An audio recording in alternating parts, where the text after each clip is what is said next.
grace in the New Testament, as we've just seen, is not only God's disposition to do good to us when we don't deserve it, often defined as unmerited favor, totally right definition, but it's more. The grace of God is not just God's disposition to do good to the undeserving. It is that. But now we've seen it's power. Grace is power. Grace moves in and enables me to fulfill a resolve. Now, want to see this confirmed? Here's a verse. Verse 10 of 1 Corinthians 15 goes like this. By the grace of God, I am what I am. And His grace toward me was not in vain. On the contrary, I worked. Now, you could paraphrase that from 1 Thessalonians by saying, I turned many resolves into deeds. Couldn't you? I mean, that'd be the same thing. I worked. So by the grace of God, this grace came to me, and it was not in vain, but I worked. Many of my resolves, many of Paul's resolves to suffer for Christ and plant the church and get in prison and endure beatings, they came to reality by grace, he's saying. Grace did that. I worked harder than any of them, but it was not I, but the grace of God that was with me. So I would base my whole sermon and life on that verse insofar as life is a dependence on the power of grace to be what we ought to be and do what we ought to do. By the grace of God, I am what I am. His grace toward me was not in vain, but I worked. But when I worked, it wasn't I. It was grace with me. That's pretty clear, I think. Grace is the key. The power of grace moving into our lives, turning our resolves into hard work that's free and joyful and satisfying, and the last thing from legalistic. Grace doesn't produce legalism. It's grace. And it produces hard work. Christians aren't lazy because grace is powerful.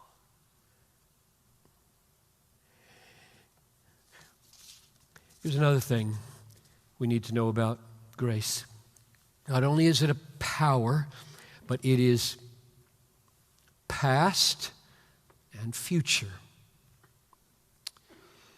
Grace has been in this room since you got here.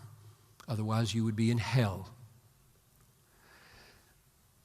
Sustaining your faith, sustaining your breath. I'm talking unbelievers and believers when I say that. No bomb blew up. No poisonous gas has come. Nobody has yet, to my knowledge, had a heart attack. And on and on and on the blessings would go. We're on an ocean of grace in this room for the last hour or so. And your rooms. I call that past grace. That already happened. And we have a little time to go yet in the service. And my guess is that most of us will live to the end. Maybe not.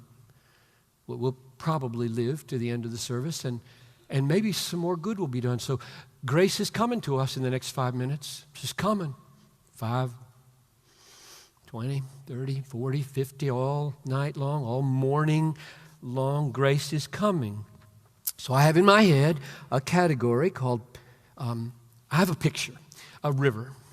So there's this river of promises, and the water that's flowing to me with such power is the grace of God. It's coming from the future, flowing in my life. It falls over the waterfall of the present into a reservoir called past grace, and therefore past grace reservoir is getting bigger every day. It's getting bigger every minute, which means you've got more to thank God for every minute of your life than you did before.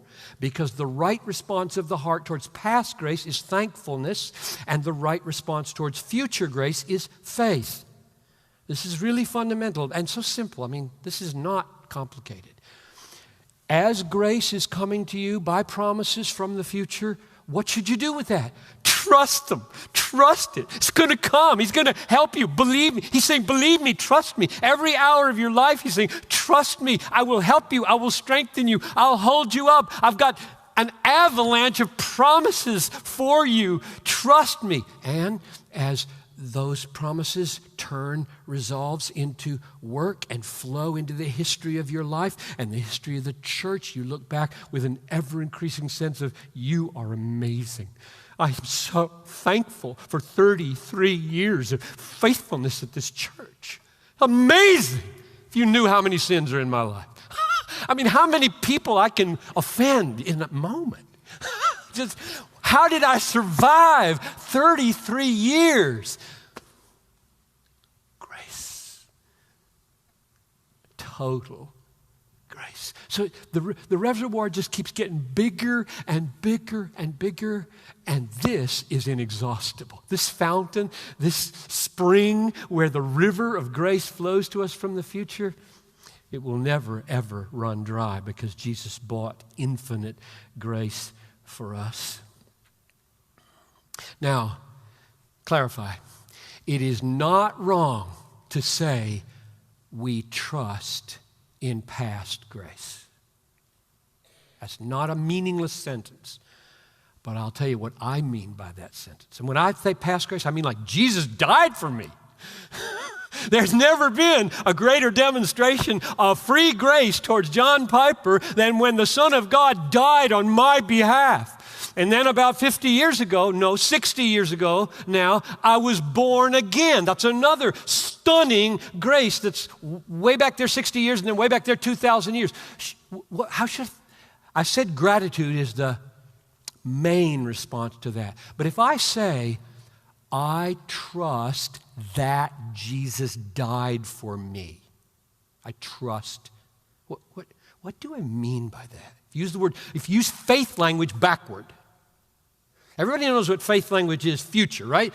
I promise you I'll be there. I trust you. And you build your whole day around it.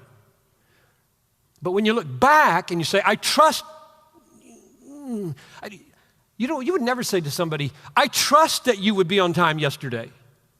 What? That's a nonsense sentence.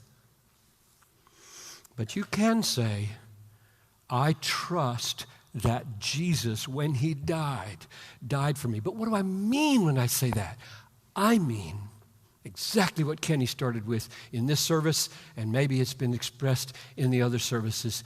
I mean that when he died for me, he secured for me infallibly that there will be a river of grace flow into me forever. I cannot fail. Power is going to keep arriving in my life forever. His death guarantees my everlasting life. And my moment by moment perseverance to get there was also bought back there. So when I say I trust him back there doing that, I mean all of that was perfectly sufficient to secure this, where I live my life moment by moment. That's what I mean. It's no abstract historical thing just to affirm that Jesus did something. If he didn't do what I'm trusting him to have done, I got nothing in the future but trouble on my way eternally.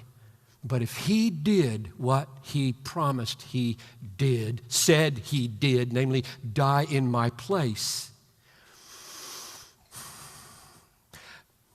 then maybe somebody in the next 10 minutes will be saved in this service. And other wonderful things might happen, and all of it for our good.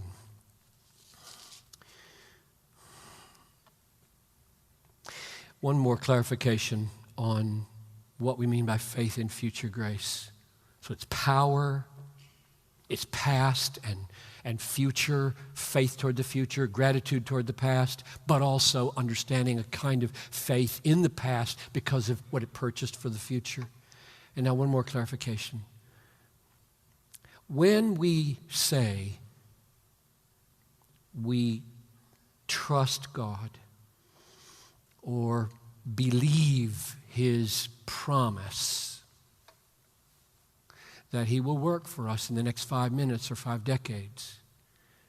We mean we are satisfied with all that God is for us in Jesus through those promises.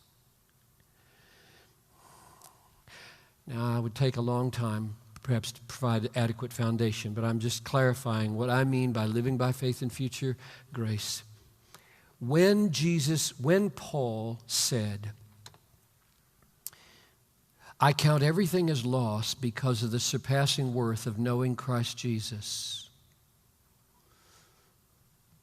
he meant, I embrace Christ as a treasure that is so satisfying, by comparison, everything else is loss. That's what faith is when it receives Jesus as a treasure. Jesus said, whoever believes in me, so there's the faith language, whoever believes in me shall never thirst. And he means soul thirst, heart thirst. Which means that believing is a eating or a drinking of the beauties and glories and truth and wisdom and love and goodness and justice of Christ so that the soul is satisfied. Whoever believes in me will not thirst. So believing means coming to Him and drinking so that our soul thirst is satisfied. So faith in future grace means trust in all that God promises to be for us in Jesus Christ, in any one of His promises out there, all that He is for us. Here's what Paul said, expressing this. This is Philippians 4. I have learned in whatever situation I am to be content. Would you accept that content is another word for satisfied? I'm using them that way. I have learned in whatever situation I am to be content. I know how to be brought low. I know how to abound. In any and every circumstance, I've learned the secret of facing plenty and hunger, abundance and need. I can do all things through Him who strengthens me. And those all things include hungering and being brought low. And so what's the secret he's learned? The secret he's learned is to trust the ever-arriving, strengthening power of Jesus. Because he says, I can do all things through Him who strengthens me. We're back in 2 Thessalonians 1, 11 and 12. By the power of God, I enable your resolves to become acts through faith. So Paul is saying the secret of contentment, the secret of satisfaction is trusting the promises. I'm going to strengthen you. I'm going to strengthen you. You're mine. I love you. And we believe that moment by moment as we walk through life and form our resolves and then trust that promise to come in and empower us to do them. I can do all things through Him who strengthens me.